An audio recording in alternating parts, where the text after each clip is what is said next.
UPSC का syllabus बड़ा है, ये तो हम सभी जानते हैं, जिसे पूरा करने में एस्पिरेंट्स को मिलने वाला 1 साल का समय कम पड़ता है। लेकिन इसके बाद भी कई एस्पिरेंट्स आपको ऐसे मिल जाएंगे जो ना केवल इस सिलेबस को पूरा करते हैं, बल्कि रिवीजन के लिए भी अच्छा खासा समय निकाल लेते हैं।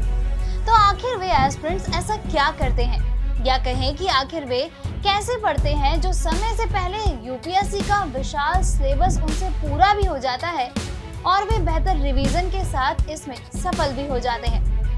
अगर आप भी इस सवाल का जवाब जानना चाहते हैं तो हमारी आज की यह वीडियो पूरी जरूर देखें। नमस्कार, स्वागत है आपका प्रभात एग्जाम के हमारे यूट्यूब चैनल पे। अगर आप हमारे चैनल पर पहली बार आए हैं तो हमारे चैनल को लाइक और सब्सक्राइब करना ना भूलें। तो बिना किसी देरी के चलिए शुरुआत करते हैं हम आज की यह वीडियो। दोस्तों, जब बात यूपीएससी में सफलता और असफलता में फर्क ढूंढने की आती है तो इसमें सबसे बड़ी गलती एस्पिरेंट्स जो करते हैं वो है परीक्षा के लिए गलत अप्रोच की। एस्पिरेंट्स हमेशा से यूपीएससी के पूरे सिलेबस को कवर करने की सोचते हैं। इस वजह से वे उसी में उलझ जाते हैं और ना सही से सिलेबस पूरा कर पाते हैं और ना ही रिवीजन के लिए समय निकाल पाते हैं।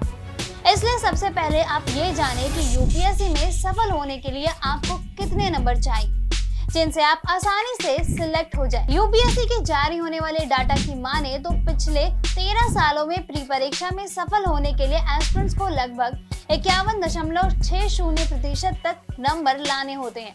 तो पूरा सिलेबस अच्छे से पढ़ने के बाद उस टॉपिक्स को कवर करें जिससे ज्यादा सवाल पूछे जाते हैं। अब सवाल आता है कि आखिर ये कैसे जाने कि यूपीएससी में किस टॉपिक से क्या पूछा जाएगा। तो दोस्तों, इसके लिए आप पिछले सालों यानी प्रीवियस ईयर क्वेश्चन पेपर्स की मदद ले सकते हैं। उसका अच्छे से एनालिसिस करने के बाद आपको ये पता लगाने में आसानी होगी कि यूपीएससी किस टॉपिक को ज्यादा पूछता है। साथ ही आपको परीक्षा के पैटर्न के बारे में भी काफी कुछ पता चल सकेगा। ठीक इसी स्ट्रेटेजी के साथ अपने यूपीएससी मेंस और इंटरव्यू की भी तैयारी करें। दोस्तों, स्कूल के समय हम किसी भी परीक्षा में असफल नहीं होते थे। उस समय भी हमारे पास कई विषय होते थे जिनका सिलेबस भी बड़ा होता था। इसके बाद भी हम उसे न केवल पूरा करते थे बल्कि परीक्षा में अच्छे नंबरों से सफल भी होते थे। तो अब ऐसा क्यों नहीं होता? इसकी कई वजहें हैं, लेकिन उन वजहों को ठीक करने के लिए आप कुछ टिप्स अपना सकते हैं। इसमें पहले आता है डिसिप्लिन रहना।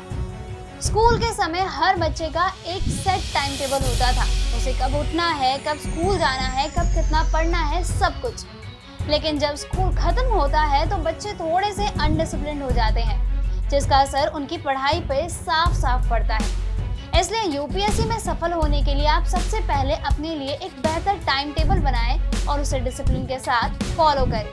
ये टाइम टेबल सिर्फ पढ़ने के लिए ना बनाएं, बल्कि अपने पूरे दिनचर्या को इसका हिस्सा बनाएं, जिसमें आपके सुबह उठने से लेकर आपके छोटे छोटे ब्रेक्स के साथ रात में सोने तक का पूरा प्लान बनाया हुआ हो। दूसरा टिप है बुक से पढ़ें।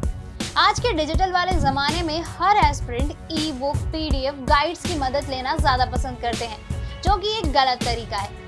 यूपीएससी के लिए आप स्कूल की ही तरह बुक्स को ही अपने दोस्त बनाएं और उससे ही पढ़ने की शुरुआत करें। लेकिन इसका मतलब ये नहीं कि आप अदर सोर्सेज को बिल्कुल भी ना देखें। जब तक आपको इसकी जरूरत महसूस ना हो तब तक इनसे दूरी बनाएं, क्योंकि इंटरनेट के जहां कई फायदे हैं तो वहीं इससे कई एस्पिरेंट डिस्ट्रैक्ट भी होते हैं। तो इसे यूज करते समय आपको इन बातों का ध्यान रखना है कि जब आप पढ़ रहे हैं तो केवल उसी पर ध्यान दें और जितना हो सके किताबों से ही पढ़ें। तीसरी टिप है किसी पर डिपेंड ना हो। आपको बहुत से एस्पिरेंट्स मिल जाएंगे जो यूपीएससी के लिए कोचिंग से पढ़ते हैं और पूरी तरह से उन्हीं पर डिपेंड हो जाते हैं, जो कि उनकी गलती है। जब हम स्कूल में थे तो हमें कोचिंग की इतनी जरूरत नहीं पड़ती थी। अब आप बोलेंगे कि यूपीएससी के लिए तो इसकी जरूरत ही है। तो दोस्तों, इस बात से कोई मना नहीं कर रहा कि यूपीएससी के लिए कोचिंग की जरूरत नहीं होती, लेकिन पूरी तरह से केवल कोचिंग पर ही निर्भर हो जाना ये तो गलत है। आप उन्हीं से उम्मीद लगाए बैठे हैं कि उनके दिए गए नोट से ही आपको पढ़ाई करनी है, तो आप गलत हैं। यूपीएससी की जर्नी आपकी है, इसके लिए मेहनत भी आपको करनी है, इसलिए कभी भी किसी पर भी डिपेंड ना रहे। वहीं हमारी आखिरी टिप है गोल सेट करें। हर साल ऐसे कई एस्पिरेंट्स होते हैं जो यूपीएससी के साथ कई अलग अलग परीक्षाओं की तैयारी करते हैं और वे ना यूपीएससी निकाल पाते हैं और ना ही उन्हें किसी अन्य परीक्षा में सफलता मिलती है। तो दोस्तों, अगर आप यूपीएससी में सफल होकर आईएएस या आईपीएस बनना चाहते हैं तो इसके लिए पहले ही अपना गोल सेट कर लें। कि आपको सिर्फ और सिर्फ अपना पूरा ध्यान इसी परीक्षा को देना है, यानी यूपीएससी को देना है। ऐसे आपकी दूसरी परीक्षा की तैयारी में लगने वाला समय बचेगा और आप यूपीएससी की तैयारी के लिए ज्यादा फोकस कर पाएंगे। तो दोस्तों, ये थे कुछ टिप्स जिनकी मदद से आप अपनी यूपीएससी की जर्नी में सफलता हासिल कर सकते हैं। अगर आपको हमारी वीडियो पसंद आई हो तो इसे अपने दोस्तों के साथ जरूर शेयर करें, और अगर आपके पास हमारे लिए कोई भी सवाल हो तो उसे कमेंट में लिख के हमें जरूर बताएं। जल्द ही आपसे फिर मुलाकात होगी एक नई वीडियो पे एक नए टॉपिक के साथ। तब तक के लिए नमस्कार।